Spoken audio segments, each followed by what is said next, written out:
50-60 साल का ये होकर अनिल मिश्रा आज आंखें खुली हैं कि भाई संविधान बाबा साहब ने नहीं लिखा, बीएन राव साहब ने लिखा है। और बाबा साहब का संविधान लिखने का जो क्रेडिट है वो इनकी आंखों में इसलिए चुभ रहा है क्योंकि ये एक दलित को बर्दाश्त नहीं कर सकती। इनकी जो हीन भावना है वो ये दर्शाती है कि ये कहें कितना भी बड़ा विद्वान क्यों ना हो जाए, दलित उसकी जाति इनके लिए मायने रखती है। लेकिन जब इन्हें लगा संविधान बदल नहीं सकते, इनके बाप में दम नहीं रहा, इनके दादाओं में दम नहीं रहा, इनमें भी दम नहीं है, तो इन्हें लगा कि अब संविधान लिखने वाले का नाम बदल देते हैं। तो ये वो दोगले लोग हैं, संविधान नहीं बदल सके तो संविधान लिखने वाले का नाम बदल के देखते हैं। तो ये ढोंग चला रहे हैं। जनता कुछ दिन बाद इनको ये भी जवाब दे देगी कि ओए चुप रहिए, ये बकवास नहीं चलेगी, क्योंकि तुम्हें तो कदम कदम पर अपने पिताजी बदलने का शौक है ना। पापा बदल देते हो, पापा बदल देते हो।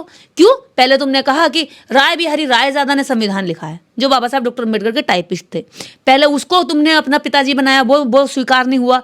जनता ने कह दिया ये होगा तुम्हारा, हमारा तो है नहीं।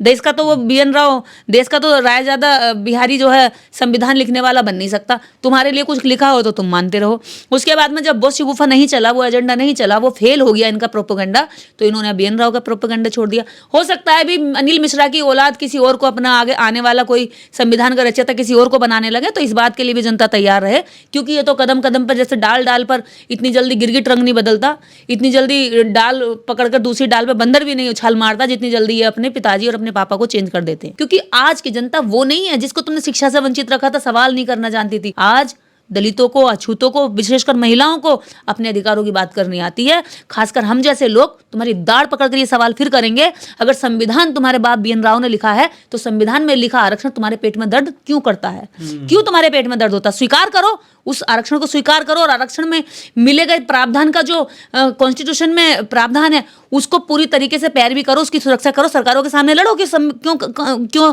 आरक्षण को खत्म करते जा रहे हो, क्यों कम करते जा रहे हो।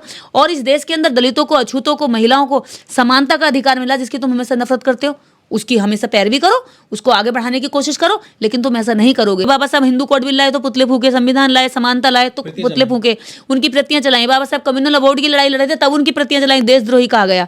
मैं ये कहना चाहती हूँ कि बाबा साहब जब अकेले थे तब तुमसे नहीं डरे, तो एक बात कान खोल के सुन लो अनिल मिश्रा, और अनिल मिश्रा जैसे लोग जो इनका सपोर्ट कर रहे हैं या इनको बहुत देवता भगवान बता रहे हैं और अब 21वीं सदी का इनको सावरकर बता रहे हैं, वीर बता रहे हैं, तो वो लोग कान खोल के सुन ले भैया। बाबा साहब डॉक्टर अम्बेडकर जब अकेले थे, जब तुमसे नहीं डरे। आज तो बाबा साहब डॉक्टर अम्बेडकर को मानने वाले लाखों करोड़ों लोग भारत में ही नहीं, पूरे विश्व भर में इस देश के अंदर मौजूद हैं। उनके विचारों को मानने वाले और उनके विचारों पर चलने वाले, अपने जीवन को लगाने वाले लोग हजारों लाखों लोग हैं। तो आज कैसे वो तुमसे डर जाएंगे? जो बाबा साहब डॉक्टर अम्बेडकर की विचारधारा पर चलने लगता है ना, वो तुम जैसे कायरों से डरना बंद कर देता है। निर्देश जी, मध्य प्रदेश के ग्वालियर में जो खंडपीठ है हाई कोर्ट की, वहाँ के एडवोकेट हैं अनिल मिश्रा। वो बाबा साहब को लेकर उन्होंने एक एजेंडा छेड़ा हुआ है और लोगों में बाकायदा प्रचार प्रसार कर रहे हैं कि जो संविधान है बाबा साहब नहीं लिखे, बीएन राव लिखे थे। ये जो पूरा एक नया लेकर के आ गए हैं संविधान लेखक को, उसको आप किस तरह देखते हैं? पूरा एजेंडा चला रहे हैं वो। दिमाग से निकाल दीजिए कि ये फर्जी एजेंडा देश में कामयाब होगा। अनिल मिश्रा जैसे लोगों को ये गलतफहमी हो गई है कि हमेशा भ्रम फैला के, कहानियाँ बनाकर, प्रोपेगेंडा चलाकर, गलत सलत ग्रंथ प्रंथ लिखकर लोगों को जो है बरगलाया गया, लोगों को हाँक लिया गया, लोगों को अपनी मनमानी से चला लिया गया। अब ऐसा नहीं होगा, क्योंकि ये विज्ञान का दौर है, शिक्षा का दौर है, तकनीकी का दौर है। और जब पूरी दुनिया तकनीकी पे ये शोध कर रही है कि कैसे मानव जीवन सरल हो, कैसे तरक्की हो, उधर ये पंडे लोग, ये पुरोहित लोग, ये ब्राह्मण जीन के लोग ये खोज कर रहे हैं कि संविधान में से कैसे बाबा साहब डॉक्टर अम्बेडकर को बाहर किया जाए। मतलब संविधान लिखने का जो क्रेडिट उनको मिल रहा है, ये कैसे खत्म किया जाए। तो सोचिए इस देश की तरक्की कैसे हो सकती है जिस देश में ऐसे जाहिलों की भरमार भरी हो, और वो ऐसे लोग जो कोट पहन करके संविधान के तहत वहाँ अपनी रोजी रोटी चला रहे हैं, कोर्ट में बैठ रहे हैं, बहस कर रहे हैं। लेकिन निर्देश जी, सवाल ये उठता है कि करीब 75 साल हो गए हैं संविधान को लागू हुए, ये अब कह रहे हैं कि संविधान को बाबा साहब नहीं लिखे, बीएन राव लिखे हैं। आखिर ये 75 साल से क्या खाकर सोए हुए थे? ये तो मेरिटधारी लोग हैं। तो अनिल मिश्रा जैसे लोगों को पहले तो जिस दिन कभी कुछ इनके साथ में अप्रिय घटना हो जाएगी, या कोई इनके साथ चोरी हो जाए, चकारी हो जाए, मारपीट हो जाए, या किसी भी नागरिक के साथ हो जाए, तो वो यही संविधान इनको बचाएगा, कोई और बचाने नहीं आएगा। ये बात दिमाग से बिल्कुल निकाल दी जाए कि एक ब्राह्मण ने संविधान लिखा है। एक ब्राह्मण का लिखा हुआ संविधान भारत में पहले ही फेल हो चुका, जिसका नाम था मनुस्मृति। और मनुस्मृति फेल थी, तभी बाबा साहब डॉक्टर अम्बेडकर द्वारा लिखा गया संविधान भारत में लाया गया। उस वक्त भी संविधान सभा में बाबा साहब डॉक्टर अंबेडकर को इन जैसे ब्राह्मणों ने लाइक नहीं किया था कि अरे एक अछूत हमारी संविधान सभा में बैठेगा और ऊपर से अध्यक्ष बनेगा। तब उस समय गांधी जी ने बहुत ही चालाकी तहत, इस देश का नव निर्माण हो रहा था और जब विभाजन हो रहा था उस समय उन्होंने बहुत चालाकी से, क्योंकि डॉक्टर अंबेडकर अछूतों की, दलितों की लड़ाई लड़ रहे थे, महिलाओं की लड़ाई लड़ रहे थे, तो गांधी जी ने कहा कि अगर संविधान सभा में एक भी दलित नहीं हुआ तो फिर ये संविधान सभा में लोग ऑब्जेक्शन उठाएंगे कि ये कैसा संविधान बन गया भाई, एक भी दलित नहीं है। तो उन्होंने बहुत चालाकी दिखाते हुए बाबा साहब डॉक्टर अंबेडकर को इसमें इंक्लूड कर दिया, उनका नाम संविधान सभा में वो मेंशन हुआ। उसके बाद उन्हें अध्यक्ष बनाया गया और बाबा साहब ने बखूबी इस जिम्मेदारी को निभाया। और जो BN राव साहब का वो क्रेडिट दे रहे हैं, वहां पर अगर BN राव साहब ने संविधान लिखा होता तो उस सभा में सभी लोग थे, ऑब्जेक्शन उठा सकते थे। सारे भाषण बाबा साहब डॉक्टर अंबेडकर के द्वारा दिए गए, एक भी भाषण BN राव का नहीं है। एक भी लिटरेचर BN राव के द्वारा लिखा गया भारत में नहीं पाया जाता जिसमें यह दावा करा हो BN राव साहब ने कि मैंने संविधान लिखा है। संविधान लिखने के समय पे संविधान सभा में BN राव साहब में और बाबा साहेब में कहीं कोई भी झगड़ा नहीं हुआ कि मैंने लिखा है, मैंने लिखा है। लेकिन आज BN राव साहब का नाम लेकर के ये मनुवादी मानसिकता के लोग बाबा साहब डॉक्टर अंबेडकर के क्रेडिट को खत्म कर देना चाहते हैं। तो ये बात दिमाग खोलकर सुन लो, किसी दिन ऐसा ना हो कि ये अनिल मिश्रा जैसे लोग ये चीखते चीखते चिल्लाते चिल्लाते किसी दिन जेल पहुंच जाएं। ये शुक्र मनाओ इस सरकार की सह पर इनको जो है इतना बकवास करने का मौका मिल रहा है। अगर ये सरकार मनुवादी सोच की ना होती, ये सरकार ऐसे पाखंडियों को सुरक्षित करने वाली ना होती, तो ये अनिल मिश्रा अब तक जेल में होता। क्योंकि जिस संविधान की देश के प्रत्येक नागरिक की जिम्मेदारी है सम्मान करना, जिन बाबा साहब डॉक्टर अंबेडकर को सैकड़ों कंट्री सम्मान देती हैं, उनके बारे में ये अभद्र टिप्पणी लगातार कर रहा है।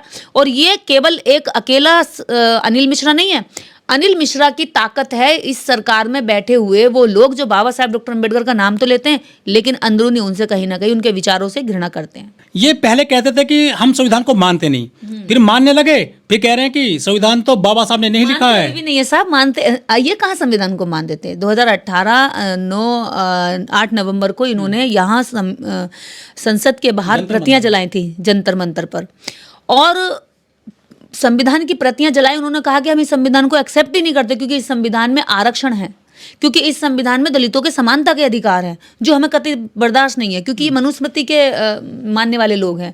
तो ऐसी स्थिति में जब ये आज तक संविधान से नफरत करते आए, संविधान को बेकार बताते आए, फेल बताते आए, संविधान में आरक्षण होने की वजह से संविधान को गाली देते रहे, संविधान को खत्म करने की बात करते रहे, बदलने की बात करते रहे। सरकार में बैठे हुए लोगों ने कहा संविधान बदल देंगे, साधु साध्वी जो पाखंडी ढोंगी कथा चलाते हैं ये कहते हैं संविधान बदलना चाहिए, और संविधान बदलने का दावा तक किया। जो हरियाणा के पूर्व मुख्यमंत्री हैं खट्टर साहब, उन्होंने बयान दे दिया कि बाबा साहब ने केवल संविधान नहीं लिखा है, उसमें बहुत सारे लोगों का योगदान है। खट्टर साहब का भी लग रहा राजनीति से मन भर गया दिखा है, अब लग रहा आराम करने की उम्र आ गई है, इसलिए शायद ऐसे बयानों से ही बाहर होने के चक्कर में है।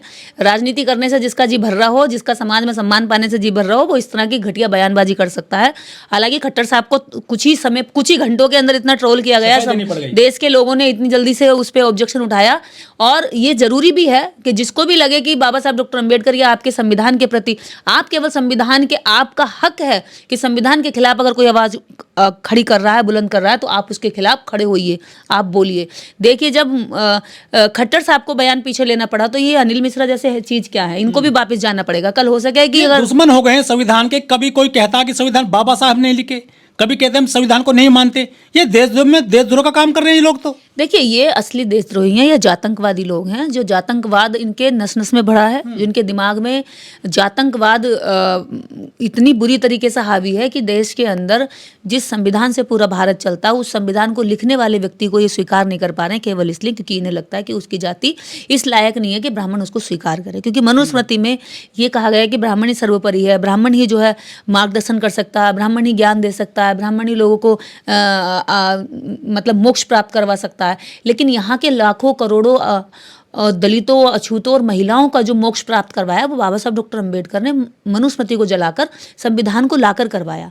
तो ये इनको लगता है कि जो आज कहते हैं कि बाबा साहब को मैं मानता हूँ, मैं बाबा साहब ने मेरा जीवन बदला है, तो ये बात इनको खटकती। इन्हें लगता है कि अभी तक तो देश में ये चलता था कि महिलाएं काफी आगे चले गई संविधान के दम पर। देखिए इनको लगता था अभी तक, क्योंकि भारत में एक ही बात कही जाती थी कि भैया मुझे तो मोक्ष प्राप्त हो रहा है, मुझे तो सुख प्राप्त हो रहा है, शांति प्राप्त हो रही है, तो कौन दे रहा है?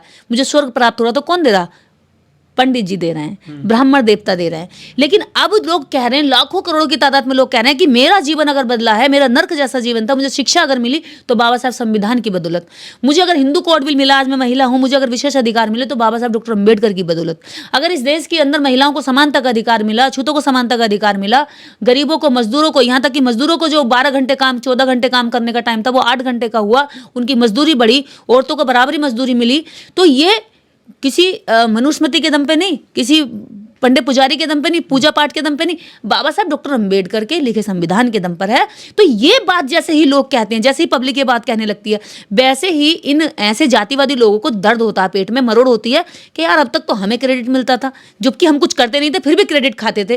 तो एक क्रेडिट खोर जाती है जो हमेशा बिना कुछ करे क्रेडिट खाना चाहती है। आज जिस व्यक्ति ने असल में काम किया था उस व्यक्ति को क्रेडिट मिल रहा है, तो ये इनके पेट में दर्द है इस बात से कि केवल ब्राह्मण ही क्रेडिट खा सकता है, इसके सामने कोई अन्य जाति क्रेडिट नहीं खा सकता। जिन BN राव साहब कह रहे हैं वो तो IAS की नौकरी कर रहे थे उस समय, वो तो ब्रिटिशर्स के सबसे बड़े गुलाम थे, वो तो तनख्वाह पा रहे थे। बाबा साहब डॉक्टर अम्बेडकर तो लेबर मंत्री थे, कानून मंत्री थे। बाबा साहब तो सरकार में आकर के बने ना, बाबा साहब ने तो किसी की नौकरी करी नहीं, किसी भी जगह नौकरी नहीं करी। बाबा साहब ने किसी अंग्रेज की इस तरह की गुलामी नहीं करी, संविधान लिखने में उन्होंने अपना योगदान दिया, क्योंकि भारत को उन्होंने आजाद कराना था। और रही बात इनके बाप दादाओं की, सावरकर का इतिहास देख ले, 21 बार उन्होंने माफी मांगी, माफीनामे के 21 लेटर उनके मौजूद हैं, और 21 रुपए जो है वो 12 रुपए शायद वो पेंशन, 60 रुपए पेंशन लेके खाया करते थे।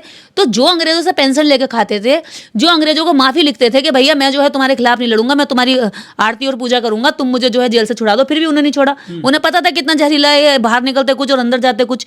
तो इनके बाप दादाओं का इतिहास देख लो और बाबा साहब डॉक्टर अम्बेडकर का इतिहास देख लो, दोनों के इतिहास में जमीन आसमान का अंतर है। बाबा साहब ने स्वाभिमानी आंदोलन चलाया इस भारत के अंदर, जो अछूतों को स्वाभिमान से जीने का हक नहीं था ना, आज वो स्वाभिमान से जी रहे हैं, आज वो तुम्हारे सामने खड़े हैं, आंखों में आंखें डाल करके सवाल करते हैं।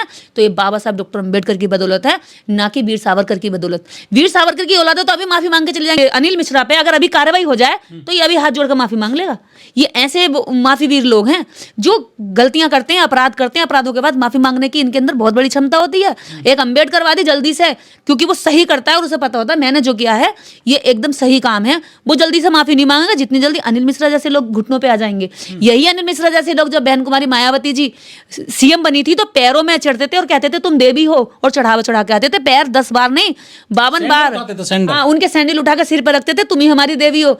और जब बहन कुमारी मायावती जी CM नहीं रही तो उन्होंने कहा कि ये चमारी है।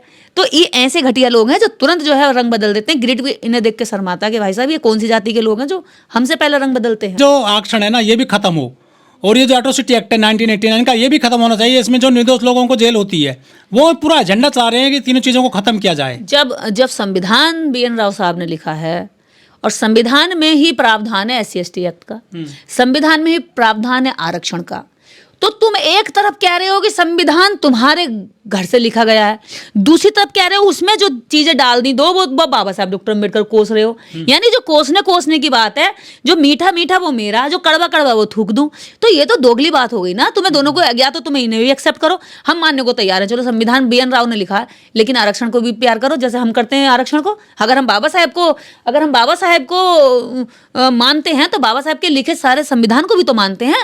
और यही आज का सबसे बड़ा सबूत है कि तुम इतनी बकवास करने के बाद भी सुरक्षित हो। अगर संविधान को नहीं मानते लोग तो तुम्हें चौराहे पे तुम्हारा गिरबान पकड़ के पूछ सकते थे भाई साहब तुम क्या बकवास कर रहे हो, लेकिन आज तक तुम्हें किसी ने हल्ला करा, तुम्हें किसी ने कोई परेशान करा, किसी ने तुम्हें चौराहे पे पकड़ा, कोई हिंसा करी? नहीं करी ना, क्योंकि ये लोग बाबा साहब डॉक्टर अम्बेडकर को मानने वाले लोग हैं, हिंसा नहीं करते हैं। ये प्यार से, मोहब्बत से और तर्क से सवालों के जवाब देते हैं। तुम जैसे लोगों में जो BN राव को बता रहे हैं, इनमें पेशेंस कतई नहीं होगा। जरा सा इनसे टकरा जाना, इनका गुस्सा देखना, फिर इनका गुस्सा देखना, ये हाइपर हो जाएंगे। ये अभी बात करते हैं बहुत बड़े जो है आदर्श होने की, सनातन होने की, लेकिन जैसे ही इनसे थोड़े से सवाल कर दो ये माँ बहन की गालियों पे उतर आएंगे, ये गाली गलौज पे आ जाएंगे, ये तुरंत नीचे उतर के जमीन पे बैठ जाएंगे। क्यों? क्योंकि ये जितने भी दिखने में बहुत बड़े ताकतवर लगते हैं, ये अंदर से इतने खोखला, खाली और कमजोर लोग होते हैं, क्योंकि झूठ पे चलने वाले लोग बहुत जल्दी गिरने के लिए डरे हुए रहते हैं। ये बाबा साहेब को जाना जाएगा, बाबा साहेब की प्रासंगिकता, बाबा साहेब की प्रसिद्धि, जितना ये लोग गाली दे रहे हैं इतनी ज्यादा बढ़ती चली जा रही है। आपको पता है बाबा साहेब को मानने वालों की संख्या केवल भारत में ही नहीं है, विदेशों में भी है, पूरे विश्व में है, लेकिन बाबा साहेब को गाली देने वालों की जो संख्या है केवल भारत के अंदर है। क्यों? क्योंकि भारत के अंदर जो रहने वाले लोग हैं उन्हें ऐसा लगता है कि उनके जो विशेष अधिकार थे, वो विशेष अधिकार दूसरों को सताने वाले वो अब नहीं रहे हैं। लेकिन मैं ये कहना चाहती हूँ कि बाबा साहब डॉक्टर अंबेडकर के समय पे भी तुम्हारे बाप दादा विरोध करते थे, वो मर गए, मिट्टी में मिल गए। अब तुम भी विरोध करते करते मिट्टी में मिल जाओगे, लेकिन बाबा साहब का कुछ नहीं बिगड़ेगा। सूरज पे धूल फेंकने से उसकी रोशनी धीमी नहीं पड़ती है। कुछ देर के लिए तुम्हें लगेगा कि धूल जब तक तुम्हारी आंखों के सामने है कि भी सूरज धीमा पड़ गया, लेकिन जैसे ही धूल नीचे गिरेगी सूरज की रोशनी फिर से वैसे ही होगी, जगमगाती हुई। तो बाबा साहब डॉक्टर अंबेडकर सूर्य की रोशनी की तरह है। उनको तुम जैसे लोग इस तरह धूल फेंक कर किसी को धोखा नहीं दे सकते, उनकी रोशनी को कम नहीं कर सकते, किसी की आंखों में मिर्ची झोंक कर उनकी रोशनी को कम नहीं कर सकते। तो बाबा साहब डॉक्टर अंबेडकर का विरोध करते करते तुम्हारे पिताजी, तुम्हारे दादाजी मिट्टी में मिल गए। अब बाबा साहब डॉक्टर अंबेडकर का विरोध तुम करते करते मिल जाओगे, बाबा साहब को नहीं मिटा पाओगे, क्योंकि बाबा साहब कोई झूठ पे रखी हुई कोई ऐसी कोई विचारधारा नहीं है जिनको तुरंत खत्म कर दिया जाए। बाबा साहब वो प्योर घी हैं जो कहते हैं कि किसी भी ऐसे पेट को पसंद नहीं होता। तो बाबा साहब डॉक्टर अंबेडकर को तुम जैसे लोग नहीं पचा पाएंगे, क्योंकि बाबा साहब की विचारधारा को पचाने के लिए सच्चा, ईमानदार और सबसे बड़ी बात न्यायवादी होना पड़ता है। न्याय, और न्याय क्या होता है ये तुम नहीं जानते। तुम्हारे तो ये पीढ़ियों में न्याय नहीं रहा। न्याय वो होता है अगर गलत है तो गलत कहने की ताकत, हिम्मत होनी चाहिए, चाहे वो मेरा सगा भाई या सगा बाप क्यों ना हो। उसके बाद भी अगर हिम्मत है सच कहने की और न्याय की बात कहने की, तो वो तुम्हारे अंदर आज तो छोड़िए, अभी तो कई पीढ़ियां लगेंगी उसको फिल्टर होने में, जब तुम्हें बाबा साहब डॉक्टर अंबेडकर जैसा बनने के लिए। बाबा साहब जिंदे थे तो तभी उनका जो है विरोध किया जाता था, लेकिन आज वो नहीं है। लेकिन उनका विचार है, उनकी प्रतिमा से ये लोग डर जाते हैं। बाबा साहब जिंदे थे जब ज्यादा खतरनाक थे उनके लिए, या ज्यादा खतरनाक जो पत्थर का पुतला उनका? देखिए, बाबा साहब की जयंती 14 अप्रैल आती है। 14 अप्रैल से ही इनके जो है वो मनुस्मृति के उल्टे दिन शुरू हो गए, क्योंकि बाबा साहब डॉक्टर अंबेडकर ने जब स्कूल गए, छोटे बच्चे थे, तो उन्होंने वहाँ भी विरोध किया कि मैं पढ़ूंगा, और उन्होंने एडमिशन लिया। एडमिशन के बाद उन्होंने उसकी टीचर ने नहीं पढ़ाया, तो उन्होंने बाहर बैठ के उनको ये साबित कर दिया कि मैं सबसे मेधावी छात्र हूँ। तो बाबा साहब डॉक्टर अंबेडकर, इनकी आंख में तो पहले से ही किरकिरी बने हुए हैं, पर बाबा साहब डॉक्टर अंबेडकर का जब शरीर नहीं है, उसके बावजूद उनके विचार इनके लिए इतने डरावने हैं कि ये रात को भी सोते हैं तो बाबा साहब डॉक्टर अंबेडकर की जो विचार हैं वो इनके पूरे इनको कपा देते हैं, ये कांप जाते हैं। क्यों? क्योंकि बाबा साहब डॉक्टर अंबेडकर के विचारों ने इस देश के अंदर लाखों करोड़ों लोगों को अधिकार दे दिया, वो अधिकार जो कभी मनुस्मृति नहीं दे सकती थी, ना मनुस्मृति ने हजारों वर्षों तक दिए। तो ये ऐसी स्थिति में वो लोग जो अभी भी मनुस्मृति के अंश पर चलते हैं, उन्हें ये बाबा साहब डॉक्टर अंबेडकर के विचार और मूर्तियां डराते रहते हैं। मैं ये कहती हूँ कि तब तो बाबा साहब डॉक्टर अंबेडकर अकेले थे, उनके पुतले फूके